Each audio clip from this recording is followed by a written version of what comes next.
അപ്പോൾ ഗൈസ് ഇന്ന് നമുക്ക് മദേഴ്സ് ഡേ സ്പെഷ്യൽ ഒരു ഗ്രീറ്റിംഗ് കാർഡ് ഉണ്ടാക്കിയെടുത്താലോ. അതിനായിട്ടൊരു ബ്രൗൺ കളർ പേപ്പർ എടുത്ത് ഇതേപോലെ ഹാഫായിട്ട് മടക്കിയെടുക്കുക.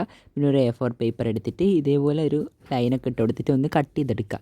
കട്ട് ചെയ്തെടുത്തിട്ട് 2 പീസ് നമുക്ക് കിട്ടും. മടക്കിയിട്ട് കട്ട് ചെയ്താൽ മതി. അപ്പോൾ നമുക്ക് 2 പീസായിട്ട് കിട്ടും.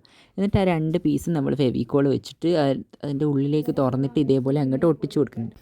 രണ്ടും ഒരേ പീസാണെങ്കിൽ നല്ല വൃത്തി ഉണ്ടാകണം. എന്ന് വെച്ചാൽ രണ്ടും ഒരേ അളവിലാണെങ്കിൽ നമുക്ക് നല്ല വൃത്തിയിൽ കിട്ടും ഒട്ടിച്ച് വരുമ്പോൾ. എന്നിട്ട് നമ്മൾ മാർക്കർ വെച്ചിട്ട് ഹാപ്പി മദേഴ്സ് ഡേ എന്ന് എഴുതി കൊടുക്കുന്നുണ്ട്. ഒരു ഭാഗത്ത് ഹാപ്പി മദേഴ്സ് ഡേ എന്നും മറ്റേ ഭാഗത്ത് നമുക്ക് ഇഷ്ടപ്പെട്ട എന്തെങ്കിലും തോട്ട്സ് പോലെ എഴുതി കൊടുത്താൽ മതി. പിന്നെ പെന്ന് വെച്ചിട്ട് ഞാൻ അതിൻ്റെ ഡെക്കറേറ്റും കൂടി എഴുതി കൊടുത്തിട്ടുണ്ട്. പിന്നെ ഞാൻ ഇതേപോലെ ഒരു മദേഴ്സിൻ്റെ ഒരു തോട്ട് പോലെ എന്തെങ്കിലും എഴുതി കൊടുക്കുക. മുമ്പ് ഭാഗത്ത് ഇതേപോലെ മദേഴ്സ് ഡേ സ്പെഷ്യൽ എന്നും ഇതേപോലെ ഡിസൈനും കൂടി ഒട്ടിച്ചു കൊടുക്കുന്നുണ്ട്. അപ്പോൾ ഇത്രയേ ഉള്ളൂ ഇന്നത്തെ വീഡിയോ. ഇഷ്ടപ്പെട്ട ലൈക്ക് ചെയ്യാനും ഷെയർ ചെയ്ത് സബ്സ്ക്രൈബ് ചെയ്ത് സപ്പോർട്ട് ചെയ്യാനും മറക്കരുത്. അടുത്തൊരു വീഡിയോ ആയിട്ട് വരുന്നവരെ ഗുഡ് ബൈ.